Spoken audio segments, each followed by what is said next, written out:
Welcome back to the Church Resource, where we talk about the best resources for churches, leaders, and lay people.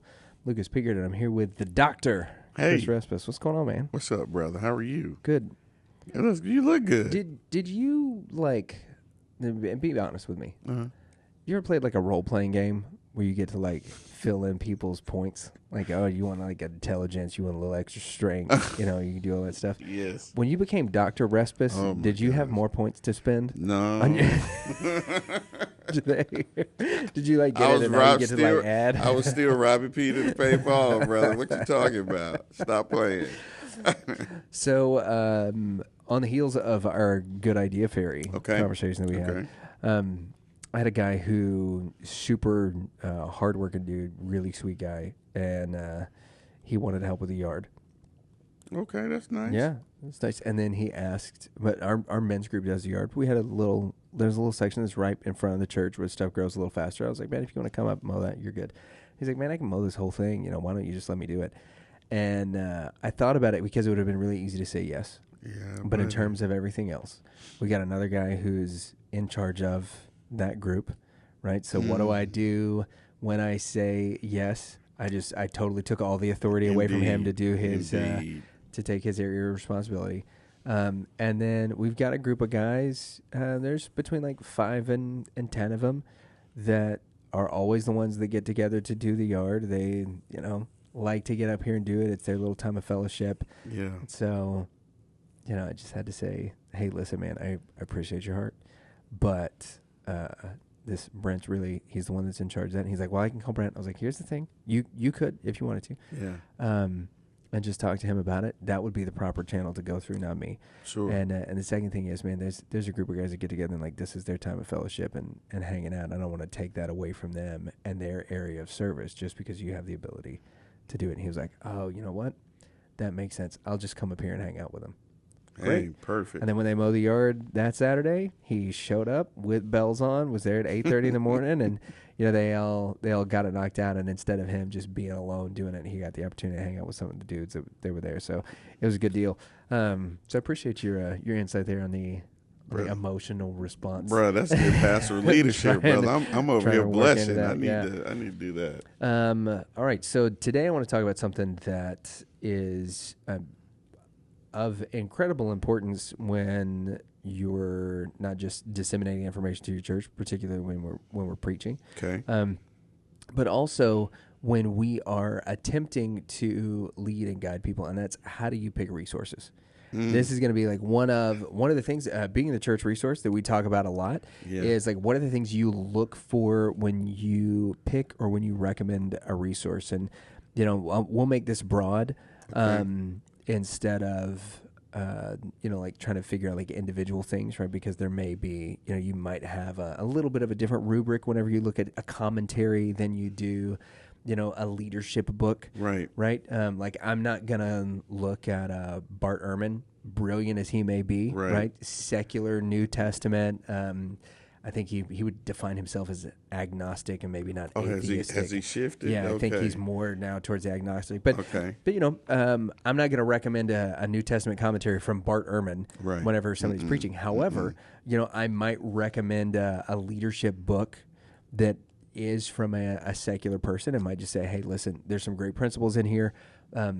It's not theologically sound, right? You're going to deal with some language and some other things whenever you get through there, but the principles and stuff there are going to be good to go. So I don't want to get into the minutia of those types of things because they are going to be a little bit different, but overall, what thing, and we'll look in particular when it comes to resources for the church, or for church people that are looking to develop themselves as better church leaders or maybe as better Christians. What are some of the things that you look for first and foremost? Okay.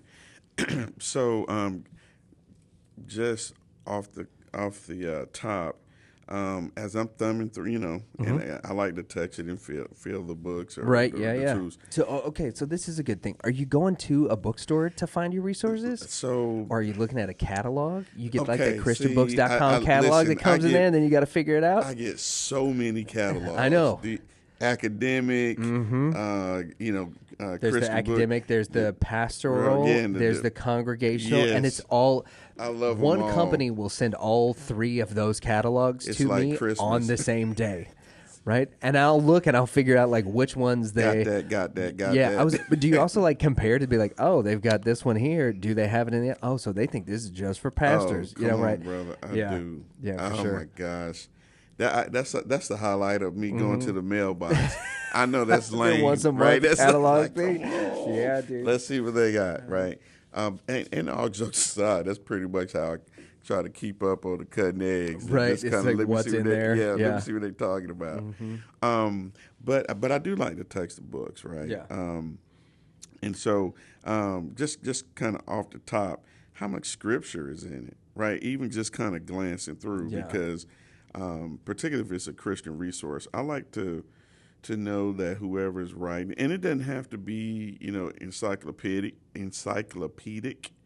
in terms of the references, but some is, as you turn every couple pages, you ought to see, some citation to a passage, right? Yeah. That gives me more comfort. The second piece, one of the things that I've really kind of grown to do is looking at who's publishing it.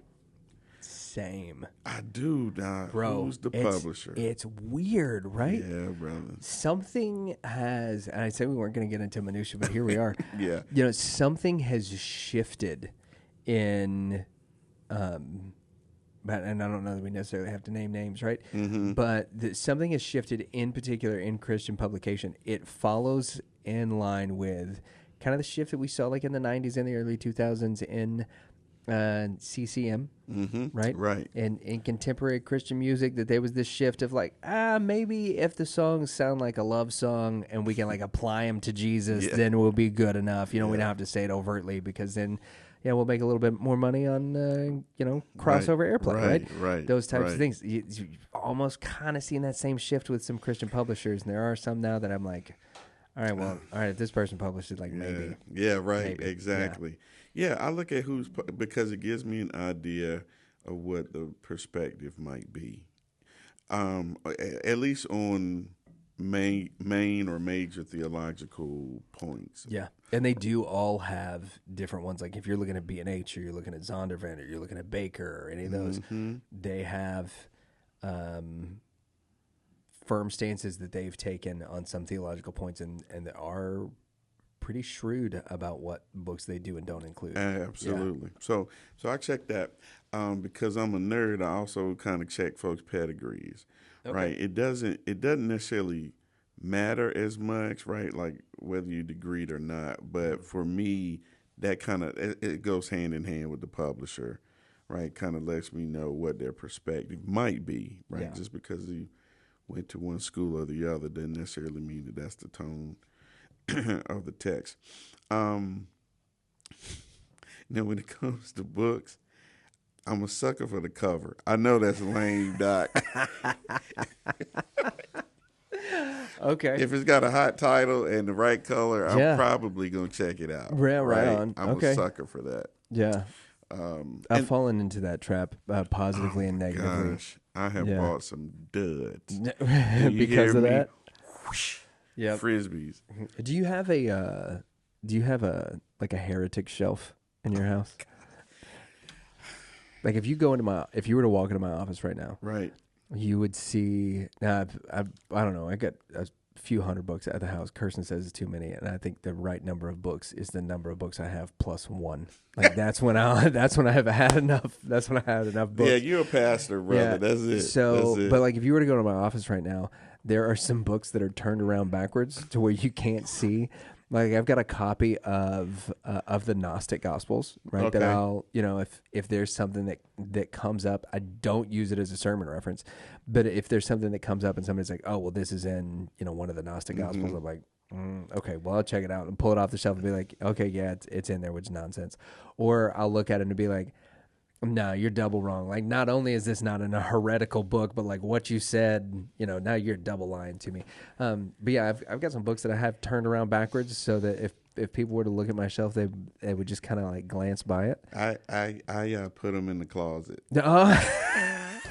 I knew every pastor that I know that like does a lot of reading. We've got like a way that we stash these books, right? Like in my mind, I do not want my grandkid or my wife or my friend, to come by here and grab this book thinking I'm co-signing on it. Yeah, 100%. Yep. Yeah. There are some books that like Kirsten will only let me keep in our, okay, so a couple of years ago I got it, and now we're off topic, but a couple of years ago I got in this big World War II phase where I was reading all about it, which apparently is something that just happens to people in whenever they get close to middle age, particularly men. Like we get real fascinated with World War II. Well, they all have a particular symbol on the spine of the book. Okay. And without getting flagged on YouTube for what it is, like there's a particular symbol. It was on a giant red flag during World War II that is on the spine of a lot of these books. I've probably right now, I bet I've got 75 books on World War II. Oh man, 50 of them have this symbol on them, and some of them, because they're like 500 or 600 pages, it's pretty big. Sizable. So, yes. Yeah.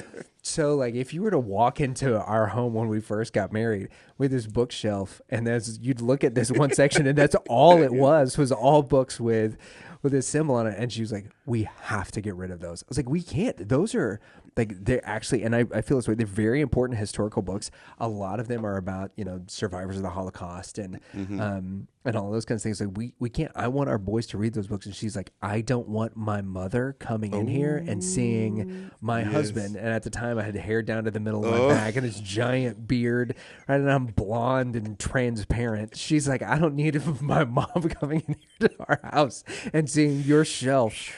I was like, that's a great point. And she was like, and she would notice if they were all turned around. So so the bookshelf in the bedrooms where my World War II collection has been crazy. Relegated to. Hey, well, but listen, you say we're off topic, but that's actually a good segue to this question. Okay, come on. Like, so is it appropriate, or do you feel like it's appropriate that the pastor's library or the resources that accompany their ministry include things that are, outside of the theological circle? So, for example, I personally think world historical events and things that are related to that help enrich our for sure. Preaching, teaching, and ability to apply scripture to people's lives, right? Yeah, I would agree, and in particular, when we're talking about historical or cultural books, they really help us understand the moment that we're in right now. Okay.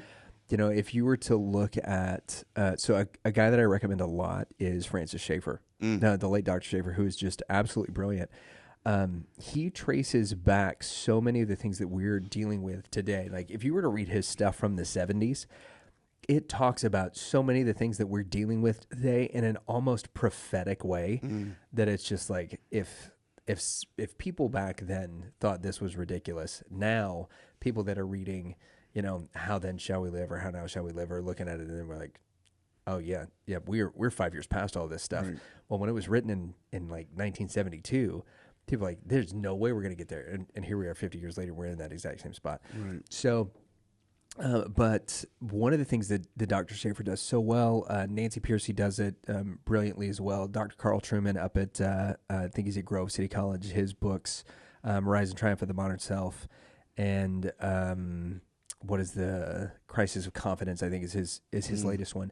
The way that they use history and the cultural moments that sort of have flowed from the pre-Renaissance age until today really shows how much our theology in mainline Protestantism and in evangelicalism has changed based on culture, not on God's word. Wow. And I think that those kinds of things are really, really important. Well, surrounding that, as they, make some of those points, if you don't dive into like, hey, so what actually was this? Like the Industrial Revolution, the way that changed culture, because for the very first time, people were working outside of the home. Absolutely. That was massive, that when Dad left the home to work outside of it, then that changed the entirety of the culture. It changed the way that people did church. It changed the way that people thought about how you disciple within the home.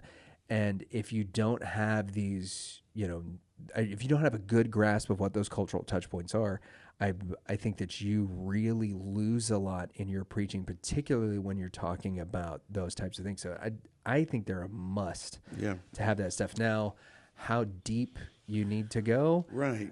Because that's the tension, right? Like there's this point where I like this personally, and so I'm, delving into that area. And then there's the that point where as a pastor, where do I not necessarily cut that off, but like to your point, to use your language, how deep I go into that for the purposes of doing my ministry, right? That, we do have to be aware that there's a point where it's not effective or very helpful in terms of adding more to what it is that we're doing. Yeah, it's the same thing for me when it comes to like cross references, right? Oh, they're like when you look at the cross references for a certain scripture, like if you get 3 deviations away from it, you're really not looking at anything that applies to the context of what you are actually preaching on. Yeah. But you can continue to follow that rabbit hole, and it'll get more and more interesting for you. But that doesn't mean that it's useful, right? Exactly. And that's been one of the things, particularly with Carl Trueman, is Trueman's ideas whenever he's looking at those things have to do with an economist named Philip Reef. And when he looks at what Reef had done, he kind of sees it and then continues the work of Schaeffer and Piercy in a more modern context, because they were the 60s and 70s. Piercy's kind of even though she's contemporary, he's kind of picking up the torch from her. I don't need to read Reef. Right. Like it would be interesting for me to do it. Like if it was something that I wanted to do as sort of just like a personal exercise, cool. But I don't need to read Reef. I don't need to go get all of this stuff about Rousseau. I've got a guy that I trust has proven himself in the academic world, like looking at his pedigree, Yale graduate, Oxford graduate, like brilliant beyond, what most people will ever get to encounter in their lives. And is well respected by secular and Christian scholarship alike. So, okay, pretty reliable. Yeah. Like you look at that, you see kind of where people fall on him. Yeah, okay, really reliable. If he says this, I'm going to lean to the fact that he's probably right about it. Do you take it as gospel truth? No, nothing outside of the gospel you do. Absolutely. Right? But I'm gonna give him the benefit of the doubt when it comes to those things, and so it makes me a little bit more comfortable. And check the references in the back, man. Yeah. If they've got that little reference to it, and he's like, hey, that essentially the quote says this, and there's the number 4. Go to the back of the book, look where they've actually quoted it, and then determine for yourself. Yep, he's right. Maybe he's a little off and trying to make a point here.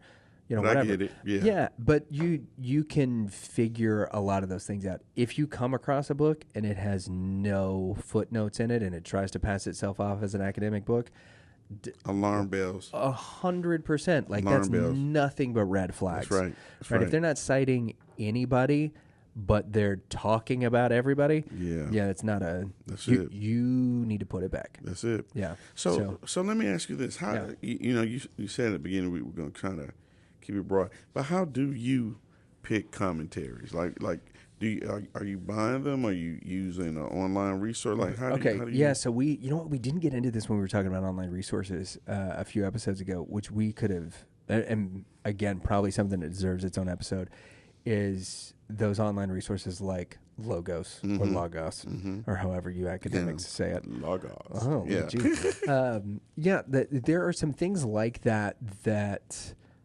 I think are great. I'm so kinetic in my learning that it's better for me to have the book. Gotcha. To have it, to highlight it, to write in it, to do all of those things so that I can come back to it. Because if I write it down, if I highlight, now it's better if I've got like something next to me and I'm taking notes. Right. Then I can normally get it pretty well.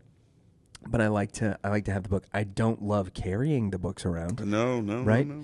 I used to have a little back's little box. Not as young as it used to be. Yeah, right. I used to have this little box that I would carry that Kirsten called my portable library, and that's what it was. It was whatever commentaries I was using for my personal study and for whatever I was studying to preach with. It was probably 7 to 10 books, and I would just keep them in this box.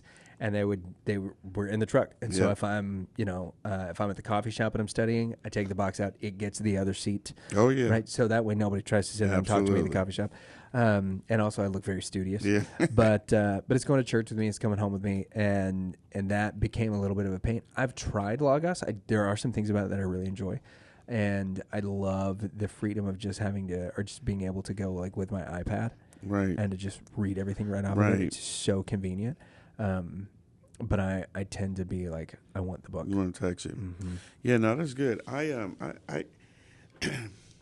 I know not everybody's that way. Well, I shifted. I've got both, but I used to have the volumes in my personal library, and I shifted to mostly online.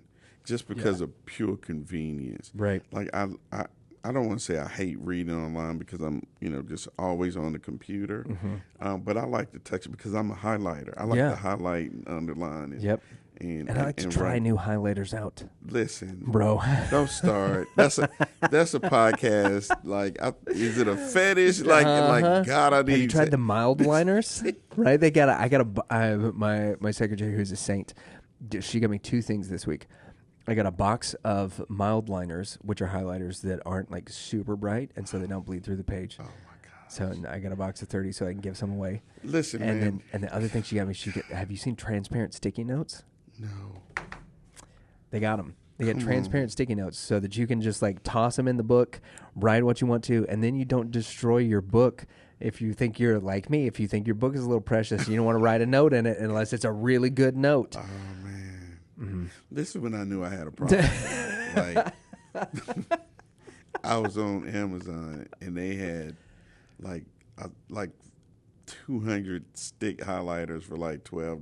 Mm-hmm. I said, absolutely. Yeah, 100%. And then I bought a set of markers that have the color and the silver. All kind of. I got problems, Doc. Yeah, I got problems. I'm compensating for something. Maybe the work or the read or something, man. You think if it looks prettier than that means you did it? Like I obviously did a better job in my study for this because look at it. Yeah, it's got there's lines and there's writing in it. Exactly. Yes, when your kids and grandbabies pick that book up and they're like, oh.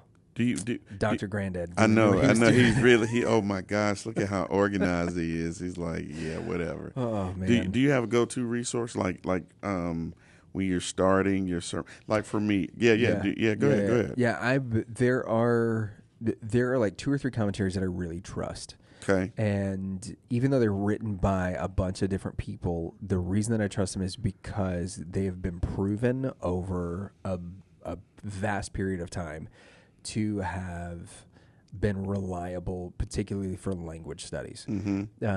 The New American Commentary is one that I go to quite often. Okay. And I think that in most of like the base packages for Logos, that one's in there. The NAC is great for that.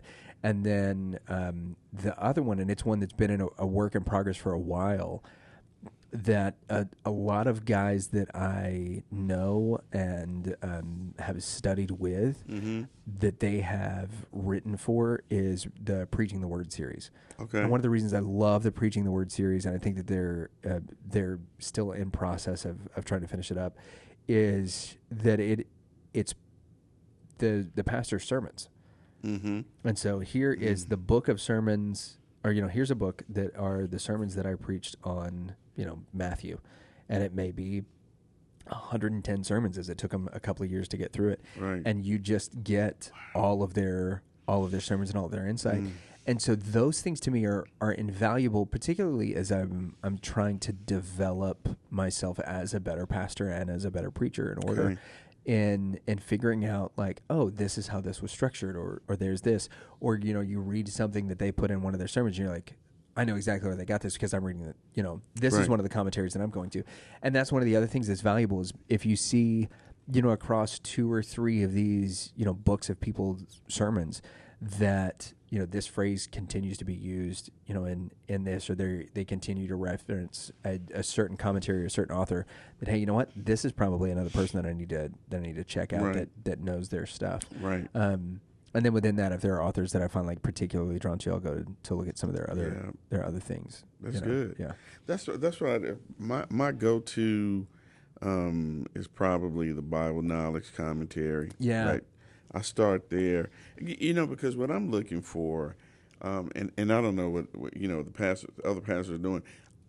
There's certain kinds of questions that I'm asking, and I just kind of assess these commentaries, and it may be it may be an obscure point. It just may be how my mind works, because I'm trying to find a commentary, that's obviously true. I'm assuming for the most part, right, that they're striving to be true to the text and all that stuff, and be, on point there.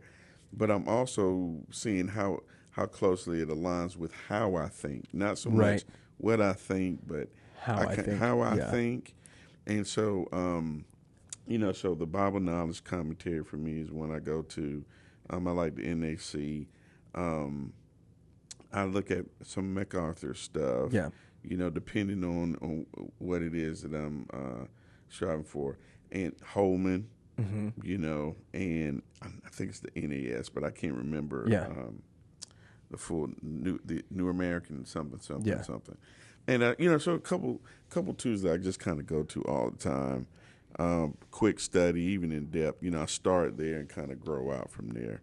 Much like you do, find a guy you like that may be topic specific or book specific, and just kind of go there. But that's good, man. Yeah, and there's a lot of stuff you can do to branch off from there. Like I recently, actually this Sunday we're going to be wrapping up our series on Nehemiah. Okay. And when I started that study, somebody recommended to me, and that's another great way to get resources. People recommend them to you. They recommended to me James Boyce's commentary on Nehemiah, and I had never used any of Boyce's stuff before. Okay. Obviously, I've heard the name. Yeah. And Boyce references like 3 or 4 times this book called "Hand Me Another Brick," and it's Charles Swindoll's commentary. On Nehemiah, written as a leadership book. So it's not sermons, it's him writing it as a leadership book. And I was like, all right, well, Chuck's a local guy. Sure. And has been tremendous in preserving the word itself, with his work at DTS and all this kind of stuff. And so I was like, you know what, I'll check it out. It's so good. Yep. Right? But it is not written as a commentary. It is written as a leadership book, and he goes through, literally goes through the book of Nehemiah, like front to back, except for, I think he skips like some parts in chapter 3 where it's just basically a roll call of all the people who showed up with it, with Nehemiah or whatever. But, front to back, he pulls out all of the leadership principles within it, and it's been a really valuable resource. But because it was in this other thing, that's kind of how I found it. So there are those recommendations that you get from people or from, you notice, hey, this author's referencing this other book a lot. Yes. I like what he has to say. I'm curious as to what this other guy now has to say. It's been a lot of fun. Yeah. Footnotes are your friend. No doubt. That's where I got exposure, to other scholars and works, that have really proven to be helpful. Yeah. Is stop for a sec. Just let me go back and check. Yep. It's been rich. Dude, it's so cool how all of those things kind of feed off of one another. The biggest problem that I have is bookshelf space. Oh, definitely. Definitely. That's it. Definitely. We've talked about some different ideas and stuff for the podcast, and one of them was talking about Spurgeon. Some of his lectures and those kinds of things, and one in particular that stands out to me is it's titled "To the Man with Slender Apparatus," and I was like, what the heck is this? And he's got a very particular way in which he talks, which is pretty interesting. But it's to the minister who's got a small library, and essentially the whole thing is just like this: like, why aren't you reading? Why don't you care enough about your people to read? Gosh. Yeah. All right. So I know we've been kind of all over the map on this one. Here's some things to check out when you are looking for resources. The first thing, if you can get your hands on the book, figure out, as you're thumbing through it, like, are they using references back to Scripture, or is this just an op-ed piece of what somebody thinks about something? If you cannot physically hold the book, when you look it up on Amazon, right, you can oftentimes get the first like 25 pages. That's right. Right? Go look at it. And if they don't have a ridiculously long introduction, you'll find something in there. The other thing to utilize, your library Indeed. apps, those digital library apps, Yes. they have a tremendous amount of commentaries and Christian books and those kind of things that are on there where you can do the same thing. Look through them, see whether or not it's something you actually want to add to your library. If it's worth the read, test drive it in the library app, and then or listen to it, and then figure it out.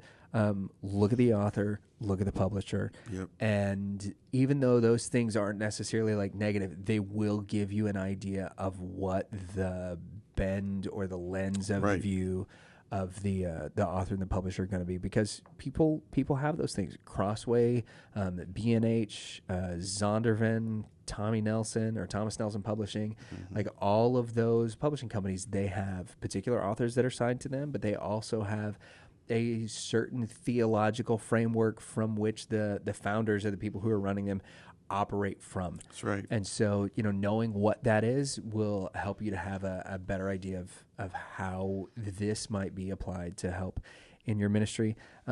And then one of the best things to do, and my favorite way to do is just recommendations from friends. That's right. Is great. Hey, this has been a book that's been helpful in my ministry. We hope that it's helpful in yours. And that's what we endeavor to do with this, is talking about some of the resources that we found that have been helpful in our ministry and that will be helpful to yours. If you have a resource that you want us to check out or a topic you want us to cover, please send us an email at thechurchresource@gmail.com. That's thechurchresource@gmail.com. And until next week, you guys have good, get give, and we'll see you. Holla.